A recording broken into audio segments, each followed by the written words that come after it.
Arjun is in a miserable position. That is not the position of Arjun, the person. That is the situation of entire mankind. That is the conflict that we all face daily, every day. So first of all, it is not about Arjun and Krishna. It is not about two persons. Arjun and Krishna are both within us. Krishna is not standing in front of Arjun. Krishna is the heart of Arjun.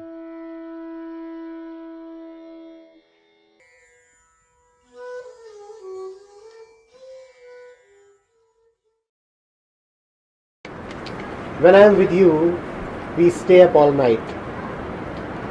When you are not there, I can't go to sleep. Praise God for those two insomnias and the difference between them. When I am with you, we stay up all night. When you are not here, I can't go to sleep. Praise God for those two insomnias and the difference between them.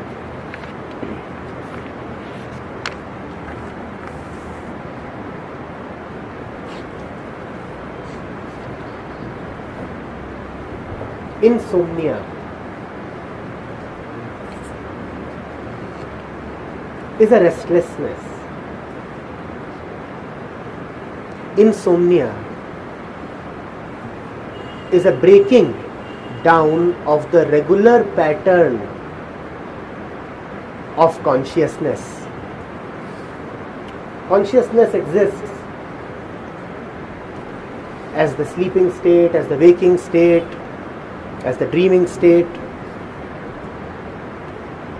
Insomnia here refers to a breaking down of the regular patterns of mind, which is a kind of madness. To a mind that thrives on patterns, a breaking down of patterns appears so much like madness.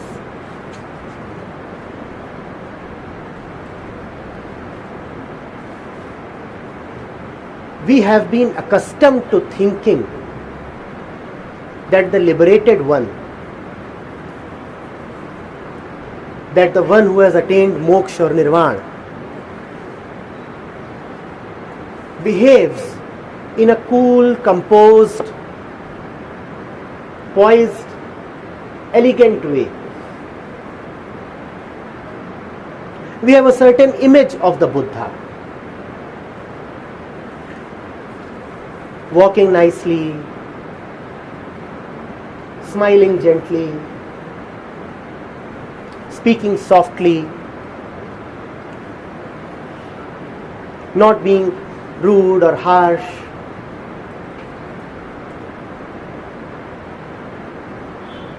offering a gentle touch, not hurting or killing, acting very, very wisely, very intelligently in our own sense, whatever we call as intelligence. We have that particular image of the liberated one.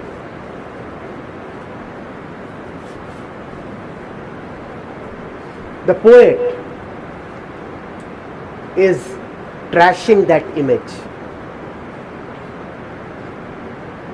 The liberated one is a mad one. He cannot sleep at nights. The liberated one has no obligation to conform to your image of the liberated one.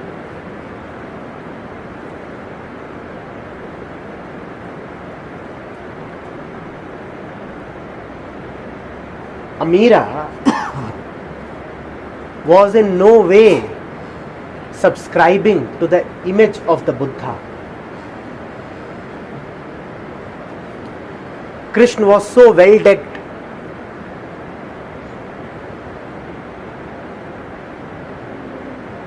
decorated,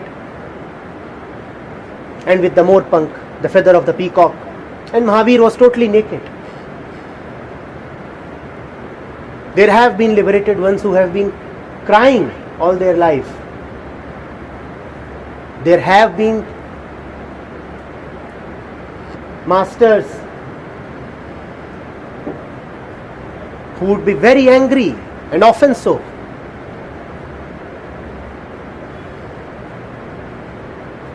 Nobody lives as per a particular code of conduct applicable to liberation. If there is one thing common between all of them, it is that the world considered them insane, surely at some point or the other. That is common. Patterns are not common among them. Their insanity is the only thing that puts them together in one bracket, in one set.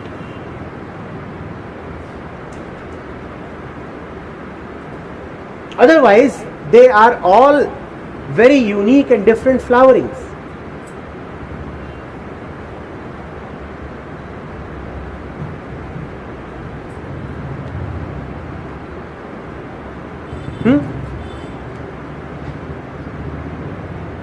The liberated one would be known only by his madness, by his apparent chaos.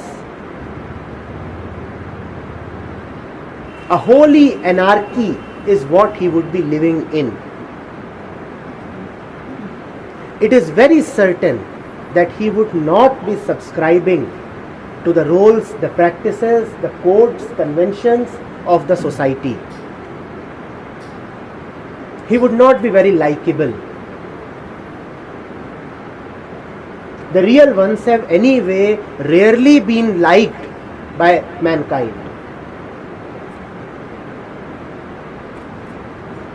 They have been treated as mad ones, even criminals.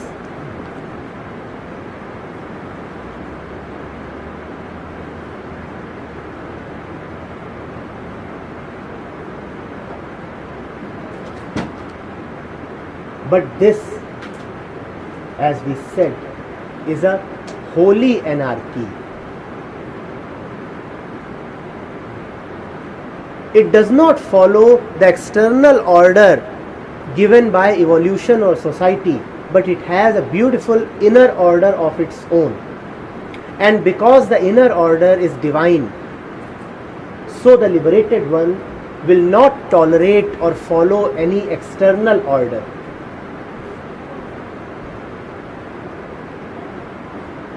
That is one mark of the liberated one. He is someone who has stopped following orders, even his own order. It seems tempting to us when we hear about not following orders.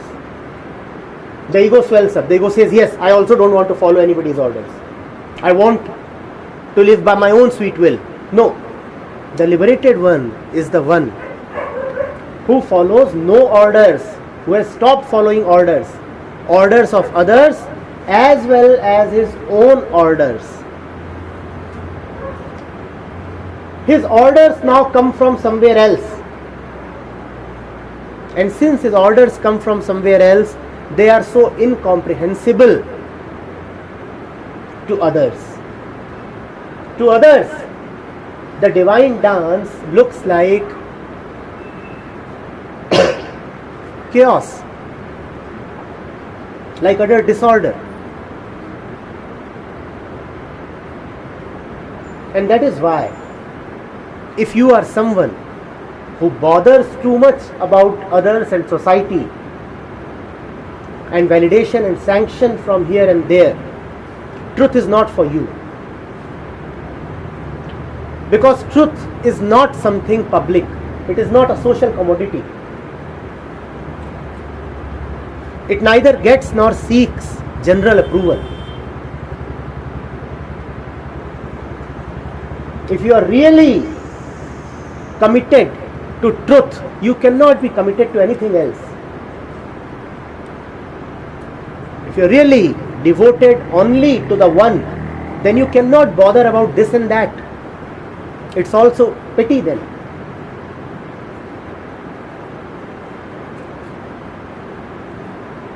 So, the intelligent one, the really intelligent one, lives like a mad one. He lives so much like an animal. But we are also being cautioned that it does not mean that everybody who lives madly is an intelligent one. Thank God for the two insomnias. The last two lines read, thank God for the two insomnias and the difference between them.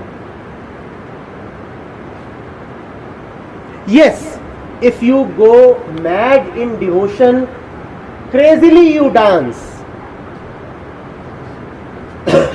Meera danced crazily. But that does not mean that if you start making a stupid show of yourself by dancing in the name of Krishna in the streets, you will attain to devotion. For Meera, devotion comes first, attainment comes first, dancing comes later. Dancing is just a fruit, an outcome. But we confuse. We cannot see the essence of Meera, we can only see her dance.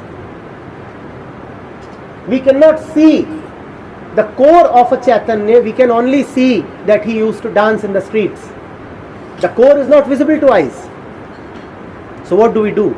We start emulating that which can be emulated. The Atman, of course, cannot be emulated, but physical actions can be copied. So one starts copying that stuff. Now, where there is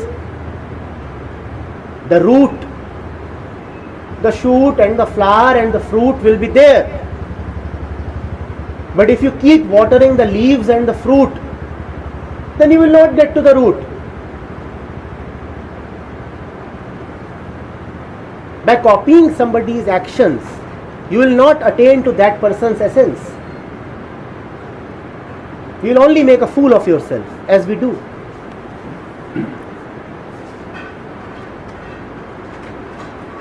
That is why it is important to emphasize the two insomnias and the difference between them. The two insomnias and the difference between them. Do not try to deliberately act crazy. When you are trying to act crazy, it is not craziness at all, it is planned action.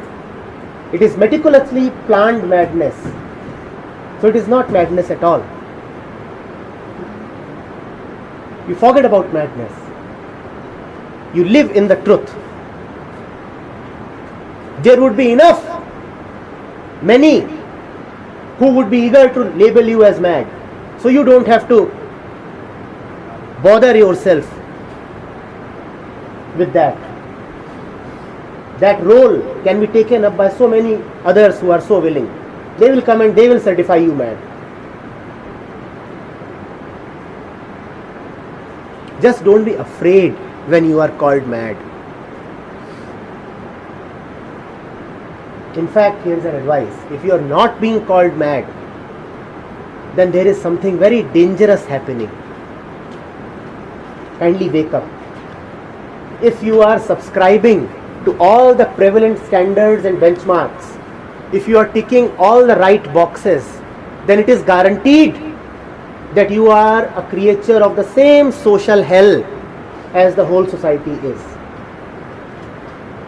If there is nothing untoward about you, if you are not in the fringes in any sense, if you belong to the mainstream in all ways, rest assured that you are moving towards the same destruction as everybody else.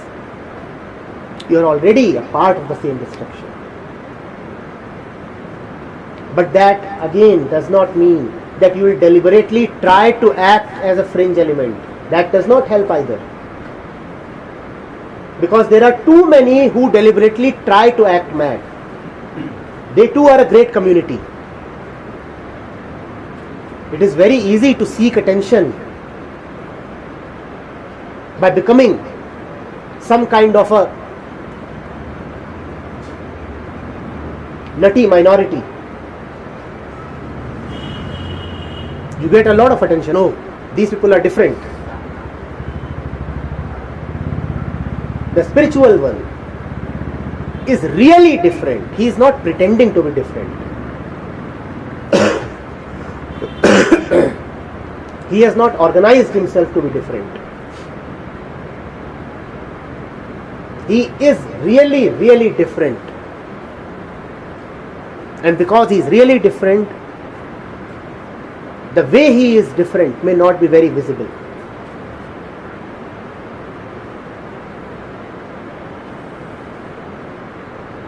Are you getting it? If you find yourself really getting out of the stranglehold of convention, of norms, of mental patterns, don't be afraid. It's an auspicious news. Happens with everybody who ever really attains. You are welcome. At the same time, don't pretend that it is happening to you. It is very easy to fake. Oh, in the nights I am seeing some kind of blue light. It is happening with me.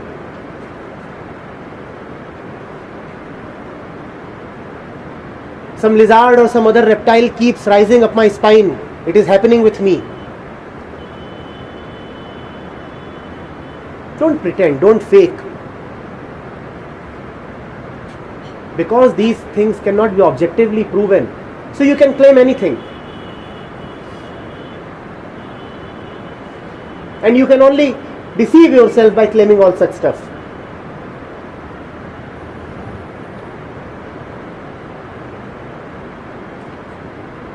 Do not go for the externals. The externals are easy to obtain but equally worthless. Do not copy the looks of a Jesus or a Buddha or a Muhammad. Yes, Mahavir went naked, but everybody who is walking nude is not a Mahavir. Yes, the gurus won't cut their hair, would have long beards, but everybody who is keeping a long beard is not a guru. Now, beard is easy to get. And if one can see only the exteriors, then just by keeping a beard you can act as a guru. Easy. Why go through the suffering of dropping the ego? Simply get a beard.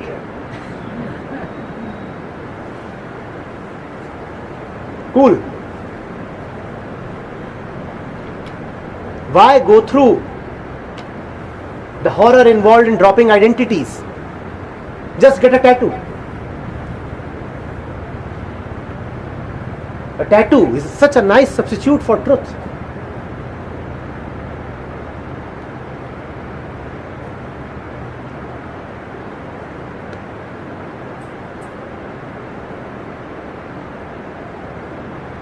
Go mad, but go really mad. Go to the sidelines, leave the society, but go really to the sidelines. Don't just pretend. If you have left a commercial center and come to a spiritual center, you are still very much within the fold of society. That was a socially approved commercial place. This is a socially approved spiritual place. You are still following all the rules and subscribing to all the stereotypes. Be really different. The real one, the really different one, goes neither with the crowd nor against the crowd. He goes just with the truth, with himself.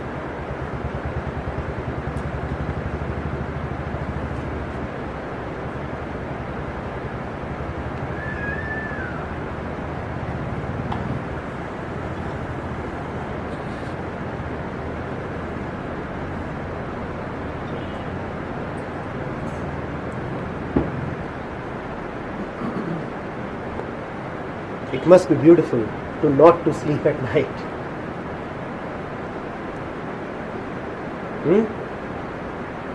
May you be blessed with loss of sleep.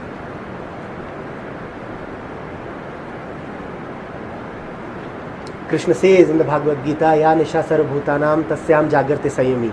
When it is night for the entire world, then the real one is awake.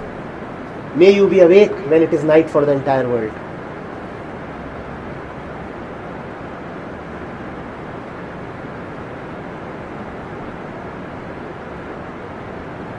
That does not mean that being awake at nights will give you liberation.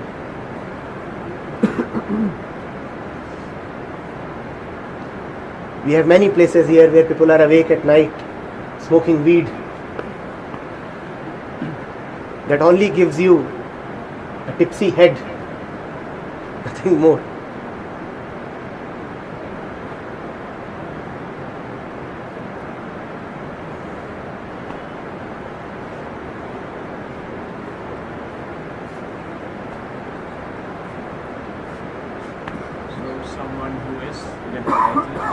Someone who is liberated like that, he still, he has basic needs, like he needs food, clothes.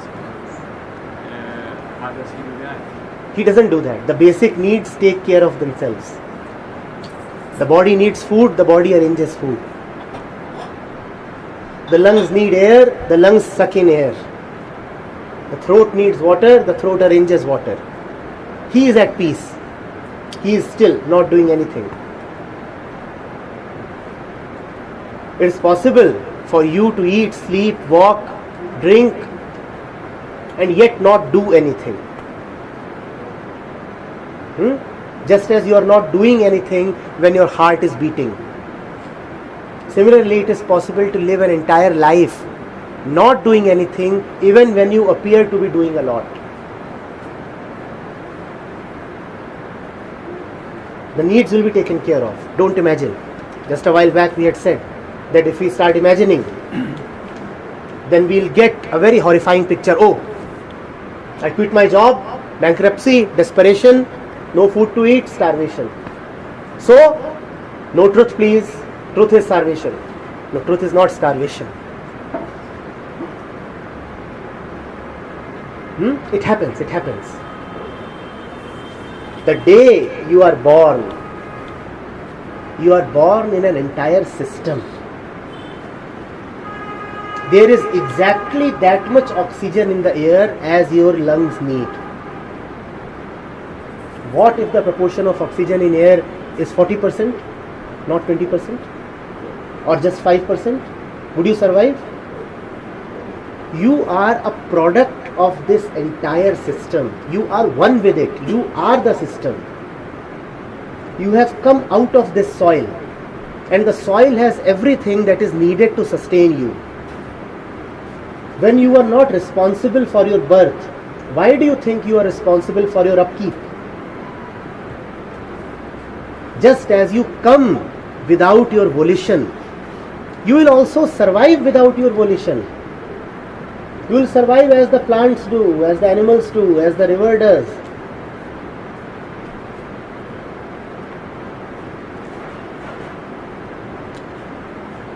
Do you see that there is exactly as much sunlight as you need? A little more sunlight and we would disappear.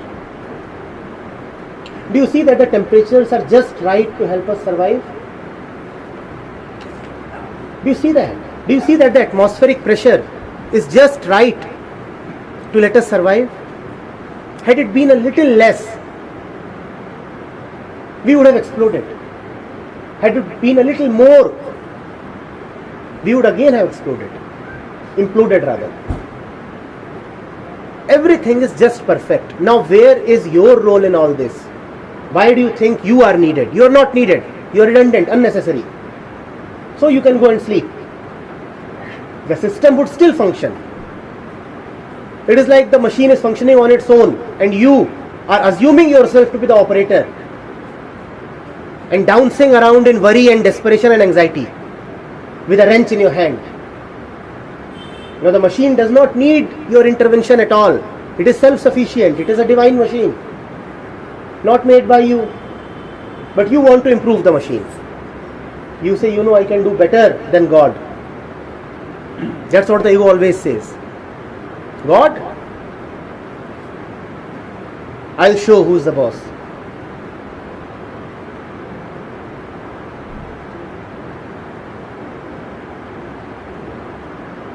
The stars, the sand, the river, they know everything about you. They know how to provide for you. Have faith.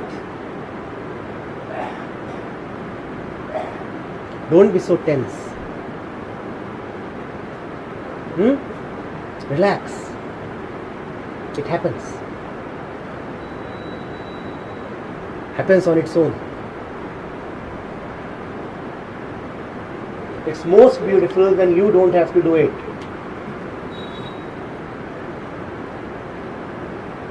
When it's coming for free, take it. Don't like that, right? You want to be responsible.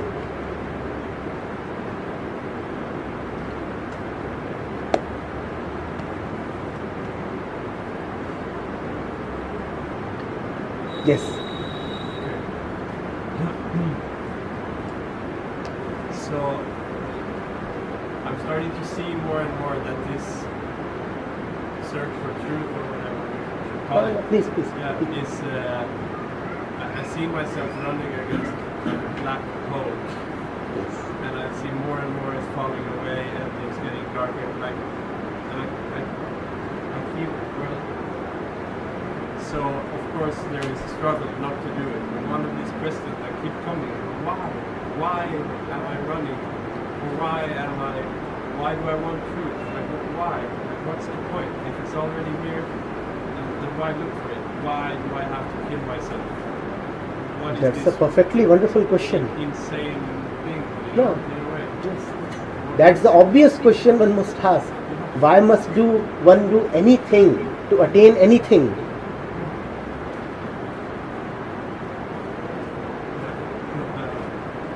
I guess that's it. That's it. Have fun.